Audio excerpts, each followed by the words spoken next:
네, 방과후 수업 이어가도록 하겠습니다. 오창익의 뉴스 공감, 변희재 미디어워치 대표 고문과 함께하고 있습니다. 다시 한번 인사 나눠주시죠. 네, 안녕하십니까. 예. 네, 좀 전에 어디까지 했냐면 천공 이병철 씨라는 사람의 역할. 그런데 공교롭게도 이분이 역할을 할 때마다 대통령의 행보가 바뀐다. 사과 안 할 듯하다가 갑자기 사과를 하고, 영국 여왕 조문 가서는 조문을 안 하고 이상한 일들이 반복되고 있는데, 따지고 보면 박근혜 전 대통령에 대한 탄핵 때 최순실, 최서원 씨의 역할보다 훨씬 더 도드라진 역할이 아닌가까지 했었습니다.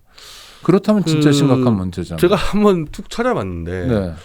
윤 대통령하고 한동훈 장관이 너무 마약을 많이 강조를 해서 네네. 근데 강조하는 거에 비해서는 마약 수사하는 게 너무 이상하게 한다. 이건 정말 정밀하고 전문가답게 밑에서 해야 될 거를 너무 떠들면서 한다는 느낌이 들어서 제가 보란 듯이 한다고요. 그렇죠. 원래 범죄 수사는 그렇게 하면 안 돼. 암행 이렇게 해야 되는데요. 찾아봤더니 윤석열 대통령의 대선 공약에 마약 단속이 없었더라고요. 아, 공약은 아니었다. 공약이 아니었다. 네. 그러니까 이런 게 있는데 음주운전 단속을 철저하겠다. 음주운전이 마약보다 더 위험하다. 그러니까 한마디로 윤 대통령의 인식은 원래의 인식은 마약보다 음주운전이 더 위험하다 보는 거 있었는데 어느 순간에 이 국정과제가 마약으로 바뀌었어요. 그러기 위한 뭐 토론이 있었던 것도 아니고 그냥 갑자기 법무부 차원의 새로운 나왔죠. 보고가 네. 있었던 것도 아닌데. 그리고 한동훈 장관이 그 마약에서 활동하네 그것도 지금까지 발견한 게 없는데 네. 그럼 결국 도대체 마약 가지고 이렇게 지금 난리법석하겠다는 건 누구 주시냐 그걸 천공은 자기가 했다고 오늘 선언했단 말이에요. 자기가 마약을 책임지겠다고. 또 하나는요. 그러면 이럴 수 있어요. 마약 범죄가 막 급증해요.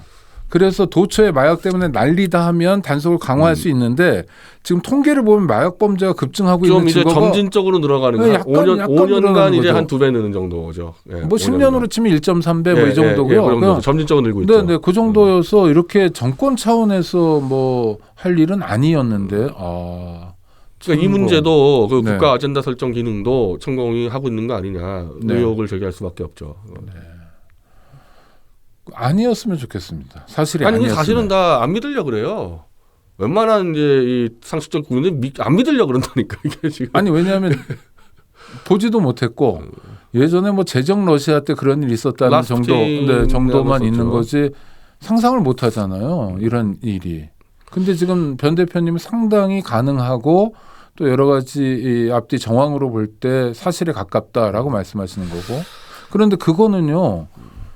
그렇게 말씀하시면 약간 두렵진 않으세요? 아니 좀 최근에 네. 이제 경찰에서 이 이태원 참사 가지고 허위사실 유포한 사람들을 다 이제 수사하겠다 그랬는데 네네. 지금 보수 진영에서 어마어마한 유언비어들을 퍼뜨려대고 있습니다. 이를테면 어떤 이를테면은 이 희생된 여성들이 다 옷을 벗고 있었다. 이게 옷을 벗은 게 CPR 문제로 좀 일부 벗긴 걸 알고 있는데 찢는 경우가 있죠. 네. 이게 그게 아니고 처음부터 옷 벗고 돌아다녔던 퇴폐다 여자였다. 이런 걸 지금 대놓고 떠들고 있고요. 그 뭐 각스타일이라 그래가지고 각스타일 뭐 쓴 자들이 뭐 이래가지고 무슨 막 기름을 여기다 뿌려서 어려이 참사를 공작했다. 근데 이런 거 떠드는 거에 대해서 지금 단속을 거의 안 해요. 네네. 그러니까 지금 저같이 이 천공 배우 얘기하는 사람들을 잡으려고 그러는 게 아닌가.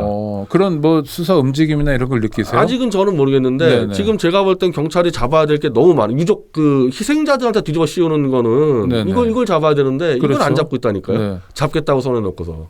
그게 사실 가장 중요한 문제고 국민들이 그것 때문에 또 가슴을 치고 2차 가해라고 얘기하는 거 아닙니까?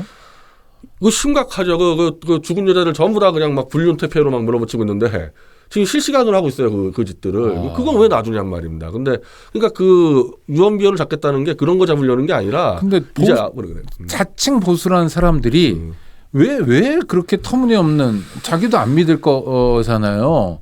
그런 얘기를 유튜브나 이런 공간에서 퍼뜨리는 까닭은 뭐예요? 일단 뭐 본인들 표현대로 하면은 이 세월호나 박근혜 탄핵 때 워낙 우리가 당했기 때문에 한치도 물러나면 안 된다. 결사항전을 한자 이런 식으로 하고 있어요 지금 그거는. 아니 근데 결사항전을 할 문제가 아니라 아니 사실은 이게 지금 뭐 문재인 정부면 어떻고 윤석열 정부면 어떻고 국민 입장에서 누가 대통령이 되면 어떻고 그게 아니라 정권 5년짜리 정권하고 상관없는 굉장히 엄청난 참사가 생긴 거잖아요. 근데 정치적 유불리 때문에 이러는 거예요.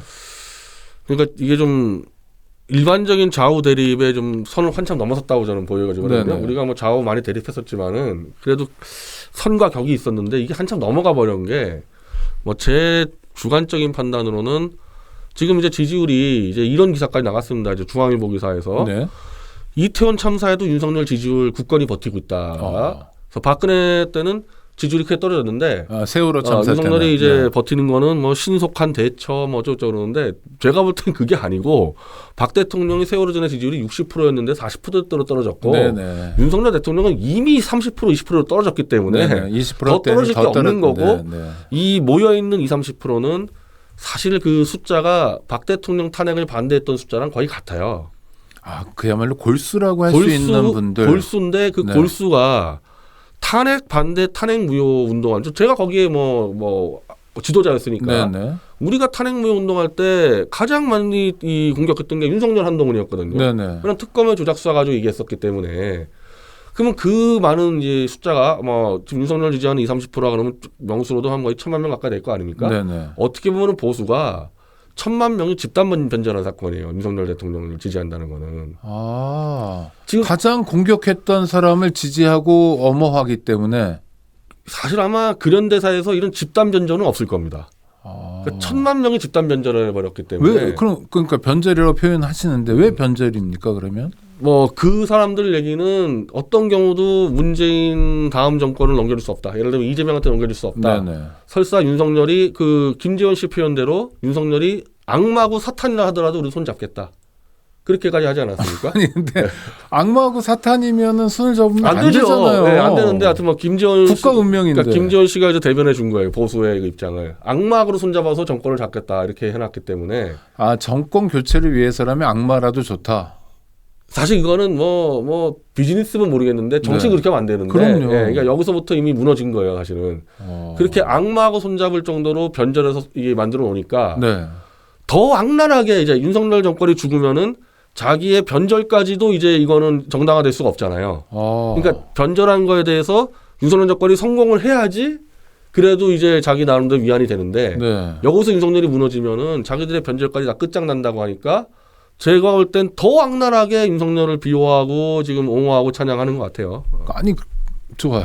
아니 근데 악랄하게 옹호하고 비호하고 찬양하더라도 죽은 사람한테 막 정말 입에 담지 못할 몹쓸 욕설을 하거나 이런 건 정말 안 해야 되잖아요. 아니 우리가 그래도 정치적으로 어떤 이해가 있더라도 넘어서지 않아야 될 선 같은 거 있는 거 아닙니까? 아니 그러니까 이분들이 약간 착각을 하는데 세월호 때랑 비교했을 때 세월호 때 우리가 유족을 막 이런 식으로 공격한 적 없어요.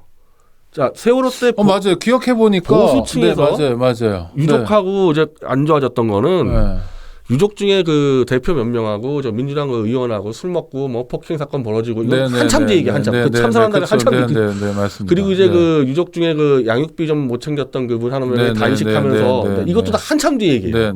참사한 다음에 한참 뒤 얘기인데 맞아요. 지금은 참사한 지 얼마 됐다고 스타트 하자마자 그냥 그 유족도 아닌 희생자들을 저렇게 그럼 언제 우리가 그 세월호 때 희생됐던 아이들한테 이런 막말을 퍼붓습니까 보수가. 태극기 부대라도 그러지 않았다. 그러지 않았다니까. 나중에 한 1년, 2년 지나서 유족이 약간 정치하는 데래 가지고 이런 것도 있었지만 희생된 사람들한테 이런 얘기한 적은 없어요. 아니 그러지 않았던 이유가 인간이어서 그런 거잖아요. 사람이 넘지 않아야 될 도가 있으니까. 그게 이제 이른바 특히 보수 이념이라는 거는 가족주의를 가장 표방하기 때문에 남의 가족가 됩니까 이게 따지면. 그래서 사실 말을 조심해야 되는데 이제 그게 없어졌어요. 그럼 더 심각하네요. 더 심각해진 거죠. 아이고. 자, 이태원 참사 얘기 계속 합니다. 행안부에서 아까 말씀하셨듯이 사건 규정을 사고 그리고 돌아가신 분들을 사망자 그게 아니라 참사고 희생자다. 이 논란은 어떻게 보셔요? 아니 그래서 윤석열 대통령 본인이 지금 이제 사과를 한 2번인가 3번인까지 했는데 그러면 그 국가 이제 과실을 인정한 거 아닙니까? 그럼 다시 바꿔야죠. 그러니까 처음에는 이렇게 한 이유가 끝까지 사과 안 하고 버티려고 하다 보니까 이제 중립적인 단어라는 사망자고 사고를 했었는데 이미 인정했고 오늘 뭐 경찰을 용서할 수 없다까지 얘기를 했어요. 그럼 일단 그거라도 바꿔야죠. 그러면 일단 그 앞뒤가 안 맞게 되지 않습니까? 그러니까 이 문제가 왜 그렇게 벌어졌냐? 보수 태극기 강경파 말 듣고 사과 안 하려고 버틸려다가 천공 말 듣고 사과로 바꿔버리니까 당장 용어에서 안 맞는 거죠 지금. 그러면 윤석열 대통령에게 태극기 부대, 보수 강경파와 천공이 둘 다 영향을 미치고 있다고 보시는 건가요? 지금까지는 그런 식으로 했는데 네. 이번에 드러났다고 보죠. 보수 태극기보다는 천공이 훨씬 세다는 게 드러난 거죠. 자, 그럼 보수 태극기의 말들을 들었다라는 근거는 어떻게 제시하실 수 있어요? 아니 그 조갑재 대표가 딱 사망자, 희생자 이거 바꾸라고 하자마자 한 4시간 뒤에 딱 흥행안보 발표가 났어요. 실시간으로 그냥 아니 그 참사가 벌어져서 그 정신없는 상황에 네네. 용어 바꾸려고 아이디어가 돌아간다는 게 자체가 웃기지 않습니까? 그렇죠. 그 공직자들이. 네. 근데 거기서 제일 먼저 한 게 용어 바꾼 거예요. 그러니까 강경 태극기 부대의 영향을 받는데 요번에 보니까 그 사람들은 천공에게는 게임이 안 되는. 원래는 이렇게 이제 윤석열 대통령 본인도 네. 그 박 대통령한테 45년 구형을 때린 사람이고 네. 태극기 부대가 자기를 그렇게 욕하고 비난했던 걸 알기 때문에 태극기 부대랑 어울리지 않았었는데 네네. 김문수 씨가 이제 경산호 위원장을 하면서 네. 엄밀히 말하면 자기의 그냥 하고 싶은 얘기를 다 하지 않았습니까? 경산호 위원장 돼가지고 경산호 위원장의 역할과 관계없는 그냥 자기의 이념적 얘기를 김일성주의 다 털었지 않습니까? 네네. 그게 나름대로 지지층을 묻는데 도움이 된다고 판단을 해서 그러니까 윤석열 정권이 김문수 위원장 이후에 급격하게 태극기 세력과 가까워진 겁니다. 그 전까지는 아니었어요. 그럼 변 대표님 보시기에 대통령의 사과 한 2번쯤 있었는데 이건 진정성이 없다고 판단하시는 거네요? 사과를 하려고 했으면 일관적으로 쭉 왔었어야 되는데 아까 말씀드린 대로 사과를 안 하려고 단단히 준비하다가 천공 한마디에 사과를 했으니까 그리고 이제 오늘 이제 사과를 넘어서서 이제 경찰을 거의 다 이제 거의 다 덮어 씌우는 수준으로 혁신이 필요하다 이런 지금 저희가 추론했지만은 대한민국 경찰은 전 세계에서 인정받는 치안의 최고 수준을 유지했었고 그럼요. 네. 한 번도 이런 대도시에서 사고 난 적이 없어요. 네네. 그 수많은 그 박 대통령 탄핵 때 촛불 태극기 다 몇십만 명 몰려 나왔을 때도 사과 한 번 안 드렸는데 이게 왜 갑자기 지금 사고 터지냐는 겁니다. 이게 그러니까 경찰의 과실로 보기에는 훨씬 더 뒤에 문제가 있었다는 거니까. 그렇죠. 경찰이 사람들이 아주 많이 모인 것에 대한 관리는 아마 전 세계 1등이고 제일 잘할 거예요. 그러니까 외국인들도 안전하게 오는 거거든요, 야밤에. 네. 그리고 어떻게 보면은 인원 예상까지 정확히 맞췄어요. 그거는 실력이잖아요. 실수라면은 일단 인원 파악이 안 돼가지고 경찰이 20만 명 왔는데 100명 왔다 이럴 수가 있는데 아니 30만 명 이상 올 거를 정확히 맞췄다니까요, 경찰이. 실력이 있는데 그 실력을 어떤 이유에선가 쓰지 않았다는 거죠. 예. 그러니까 이거는 경찰한테만 책임 물을 수 없는 사안이라는 거예요. 경찰의 손발을 묶은 정권에게 책임을 물어야 된다 이런 말씀이에요. 훨씬 윗단위로 올라가야 되는 거죠. 예. 근데 그거를 아는지 윤 대통령은 그냥 경찰에다가 그냥 융단 폭격을 내리더라고요. 그러면 우리 변희재 대표님 보시기에 책임을 묻는다. 책임 여러 가지가 있어요. 형사적인 책임도 있고 또 정치적인 책임도 있고 그럴 텐데 누구에게 책임 물어야 됩니까? 근데 이거는 이 사실관계에 대해서 그러니까 사실 이건 특검보다도 제가 볼 땐 국정조사가 더 중요하다고 보는데 국정조사? 국회 차원에서요? 천공을 불러야 돼요. 국정조사에. 그러니까 이분은 의외로 자기를 드러내는 걸 좋아하기 때문에 국회 오라면 올 수도 있을 것 같고 솔직히 얘기할 수도 있을 것 같거든요. 다 물어봐야 돼요. 용산 이전부터 여왕 조문하지 말라는 것부터 윤석열 대통령과의 관계 다 물어봐야 돼요. 한번. 이건 특검 수사 이전에 국민들 앞에서 한번 이거를 확인할 필요가 있죠. 그런데 만약에 천공이란 사람 이병철 씨가 국회에 나와서 청문회나 이런 데서 그런 말들을 하기 시작하면 그건 정말 큰일 아닙니까? 일단 나라 망신. 근데 차라리 나와서 이야기를 해서 우리가 아는 게 낫지 계속 이런 식으로 가면은 또 어떤 참사가 터질 줄 알고요. 지금 이분은 목숨이 앗아가는 그런 거를 큰지를 향해 희생이라고 보는 사람이잖아요. 그럼 앞으로도 이 사람 입장에서는 몇천 명 더 죽어도 관계없다는 사람 아닙니까? 근데 이런 사람이 지금 국정을 뒤에서 농단 수준이 아니라 아예 국정을 운영하고 있을지도 모르는 거기 때문에. 운영 또는 주도. 그러니까 이분은 빨리 불러서 하여튼 말은 시원시원하게 하니까 최대한 질문해가지고 받아내야죠. 진짜. 아니 그러면 변 대표님이 일하시는 언론사에서 인터뷰 요청을 하거나 이러면 이 사람이 응할 리는 YTN에서 한 번 한 적 있죠. YTN요. 그래서 꽤 답을 드러냈죠. 그래서 언론사들이 인터뷰를 요청하던데 인터뷰 그거 가지고 안 되고 그냥 국정조사 때 제 1순위로 불러내야 되는 겁니다.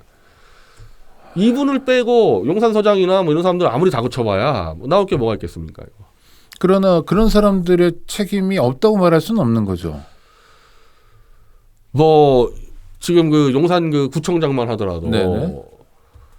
자기 스스로 이제 권영세 장관한테 인원이 너무 많이 모여있다, 큰일 났다 이 얘기했다는 거는 네, 텔레그램 사고 방에. 터질 거 알았다는 얘기잖아요. 네네. 이분 또 지난해 할로윈까지 참여했었더만. 그래서 지난해는 그 당시 800명밖에 안 왔거든요. 토요일 날. 네네. 그때도 이분의 트위터에는 인원이 너무 와가지고 위험하다. 이건 그때는 아마 구청장은 아니었고 그러니까 일반 구의원인가? 인원이 왔는데, 네네. 그러니까 아는 거야 이 사람도 상황을. 네네. 그러니까 아니까 자기는 좋진 않지 않았지. 그러니까 자기 정책 보스인 권영세 장관한테 이제 알려놓은 거거든요. 네. 그러니 용산서장이나 구청장이나 위험하다는 걸 다 간파하고 있었던 거예요. 이거는. 누구나 알 수 있는 상황이. 네, 그러니까 나중에 뭐 천공 탓이었다 그래도 이분들이 법적 책임 못 벗어나죠. 이거는 네, 뭐 공직자가 그걸 했으니까. 근데 이 사람들만 지금 처벌하고 끝내려는 것 같으니까 그거는 의미가 없다는 겁니다. 천공을 못 잡아내면은. 약간 전 무섭다는 생각이 자꾸 들어요. 변 대표님하고 인터뷰하면서. 그러니까 이게요. 얼핏 보면 우리 둘이 앉아서 상당히 황당한 얘기들을 참 이게 뭐 하는 짓인가 싶을 정도 얘기들을 하는 건데, 그러나 하나하나 상황을 맞춰보면 퍼즐처럼 정확히 맞는 대목들이 있고 그에 대한 적절한 해명은 없죠. 대통령 부분은. 그 대통령이 그 특히 영국여왕 조문에 대해서는 네. 민주당 의원들도 여러 차례 얘기를 했거든요. 이거 천공 뜻 아니냐. 네. 그럼 도어 스태핑을 하는 분이잖아 매일. 그렇죠. 언제든지 천공이라는 사람 나하고 관계없다. 나 그 사람은 얘기 안 듣. 이렇게 그렇죠. 하면, 저 같으면 난 모욕적이다. 그때 모욕적이라고 그래요. 청담동이 아니라 모욕적이다. 어떻게 나한테 일국의 대통령이 그런 걸 물어보냐. 그게 답이겠죠? 그때 그런 얘기들이 그렇게 돌았는데도 답을 안 했지 않습니까? 그럼 왜 그래요? 뭐 약점이 잡혔나요? 왜 그렇게 의존하기 때문에 그런 겁니까? 어떻게 추정하세요? 뭐 지금으로 볼 땐 저희가 볼 땐 정신적으로 절대적으로 의존하기 때문에 그 쇼라도도 못하는 거죠. 쇼라도 실제로는 그분 따르는데 겉으로라도 안 따른다 말할 수 있는 거 아닙니까? 네네, 그렇죠. 그조차도 못할 정도로 정신적으로 지금 의존하는 게 아닌가 그래요. 그렇다면 정말 심각한데요. 그래서 이거는 예를 들어서 우리가 이태원 참사만이 아니라 네. 지난번에 미사일 가지고 2번 난리가 났었습니다. 한 번은 잘 안 알려졌지만 엉뚱한 데로 날라왔고, 또 하나는 이제 천공은 천공이 아니라 현무는 강릉에 떨어졌잖아요. 그게 만약 북한에 떨어졌다면 이런 공포가 있어요. 근데 대통령이 제대로 판단하지 못하고 안보나 외교 분야에 아주 중요한 결정을 천공이 시키는 대로 해버리면 우리는 어떻게 되는 거죠? 아니 그래서 사실은 근현대 민주주의 국가에서는 네. 국가에서 일정 정도 이제 좀 국가적으로 인정하는 종교 나누는 부분들이 있는 거 아닙니까? 정교 분리. 잘못하면은 이거 정말 무속 미신으로 들고 오면 큰일 나니까. 네네. 그래서 대한민국 그런 식으로 해왔는데 지금 이런 경우는 거의 사실상 거의 최초라고 봐야죠. 그렇죠. 이렇게 거의 누가 봐도 유튜브에서 얘기하는 것 자체가 이미 정상적인 종교인이 아닌 사람이 대한민국 대통령에 영향을 미치고 있다는 거는 비상 상황이죠, 비상 상황. 그래서 여기에 대해서 난 대통령실에 네. 대통령도 있지만은 거기 비서실장도 있고 그렇죠. 총리도 있지 않습니까? 네네. 이분들이 지금 이런 국민적 의혹이 나왔을 때 무속에 대해서 그게 아니라 그러면 이거 잡아들일 생각하기 이전에 아주 적극적으로 아니라고 설명을 해줘요. 그래야 될 거 아닙니까? 근데 아무도 설명하는 사람도 없어요. 그 대해서는 지금. 그거는 사실일 가능성이 높다는 정황이 점점 높아진다는 거죠. 이거는. 뭐 홍보수석 얘기한 적 있습니까? 대변인 얘기한 적 있습니까? 총리가 얘기한 적 있습니까? 이거. 그렇죠. 대통령 실장은 아예 원래부터 보이지도 않고. 네네. 그렇죠. 이런 얘기가 나오면 상당히 모욕적이다. 네? 대한민국을 뭘로 보는 거냐 이런 얘기들을 해야 되는데 그런 말 자체를 못한다면 아주 심각한 건데. 와. 이번 기회에 어쨌든 지금 행안부는 좀 국정조사도 반대하고 있어요. 지금 여당이. 네. 근데 어쨌든 행안위 감사가 들어가니까 행안위에서라도 천공을 부르라는 겁니다. 행안위에서라도. 네. 그러면 여당이 반대하겠죠? 반대해도 명수가 숫자가 많으니까 하면 되는 거죠. 숫자라는 이게 좀 뭐 현재 민주당 같은 경우만 하더라도 우상호 의원도 그냥 슬쩍 넘어갔거든요. 그때 네. 이 박진 장관한테 그러니까 조문을 왜 안 했냐고 이제 물을 때 이분이 답을 못해요. 외교부 장관이. 네. 근데 우상호 의원이 본인이 먼저 밥 먹느라 못 갔죠 해서 해가지고 밥 먹느라고 못 간 것처럼 돼버렸는데 밥 먹고 다 갔어요. 다른 정상들은. 그러니까 밥 먹는 못 간 건 사실이 아닌데 그렇게 정리해버렸단 말입니다. 오히려 우상호 의원이 훨씬 더 따져 물었어야 되는데 청룡 문제 아니냐. 그걸 넘어가면서 사실 이전 문제까지 터졌으니까 이번에는 민주당이 책임지고 청룡 불러내야죠. 아이고, 네, 가슴이 서늘한 얘기를 우리 변희재 대표님한테 들었는데요. 마지막으로 하나만 여쭤볼게요. 하여튼 이태원 참사 다신 보지 않아야 되잖아요. 이게 전 국민 트라우마고 상당히 고통스러운 대목인데 어떻게 막을 수 있습니까? 아, 근데 참 이게 이런 질문이 참 난감한 게 예를 들면 세월호다 그러면요. 불법 선박 개조 문제가 있었단 말입니다. 이게. 은밀하게 불법으로 과적 선박으로 개량한 것들이 있어가지고 이게 누적된 문제가 터진 거여서 솔직히 삼풍백화점도 그렇고 아직도 지금 불법 선박 개조를 하고 있어요. 아직도. 그러니까 누적된 문제에서 푸는 건데 이번 이태원 참사는요. 원래 하던 대로만 했었으면은 사고가 안 터지는 대한민국의 최첨단 1등 분야예요. 그렇죠. 뭘 개선할 게 없어요. 하던 대로만 했었으면 되는 문제입니다. 이거는. 단 한 명도 다치지 않는. 언제 우리가 축구장에 10만 명 몰려든 특히 집회 그 한덕수 총리가 이념이 없기 때문에 안전하다 그랬는데 이념 가지고 양진영이 충돌한 집회 한두 번 한 게 아니거든요. 그렇죠. 요즘 누가 다칩니까 집회 나가서. 기껏해야 지나가면서 욕하는 정도가 아마 최상일 거예요. 그러니까 그렇죠? 이 분야가 전 세계 1위인데 뭘 개선할 게 뭐가 있습니까? 하던 대로 하면 되는 거죠. 왜 이번에 하던 대로 안 했냐가 문제가 되는 건데요. 그러니까 더 서늘해지나요? 잘하던 걸 갑자기 못하게 되는, 갑자기 경찰이 엉망진창이 된, 구조 신호에도 귀 기울이지 않고 움직이지 않는, 거기에 천공이 있다, 대통령이 있다. 변희재 대표의 말씀인데요. 저는요, 얘기 들으면서도 제발 그러지 않았으면 하는 마음으로 들었는데요. 변 대표님 사실 그 마음은 같은 거죠. 그러지 않았으면. 내가 잘못 본 거였으면 좋겠다. 이런 바람이잖아요. 네, 이런 대통령이나 대통령실이 속 시원하게 절대 그런 일 없다라는 좀 근거를 들어서 설명해 줬으면 좋겠습니다. 네, 알겠습니다. 우리 유튜브 통해서 오시는 분들 매일 나와라 변 대표 뭐 이런 말씀들 하시는데 하여튼 기회 되면 자주 모시겠습니다. 오늘 함께해 주셔서 감사하고요. 평화방송은 처음이시죠? 예, 한 10년 전에 한번 나왔습니다. 10년 전에. 네, 그럼 좀 더 자주 모시도록 하겠습니다. 네, 오늘 함께해 주셔서 감사합니다. 예, 감사합니다. 네.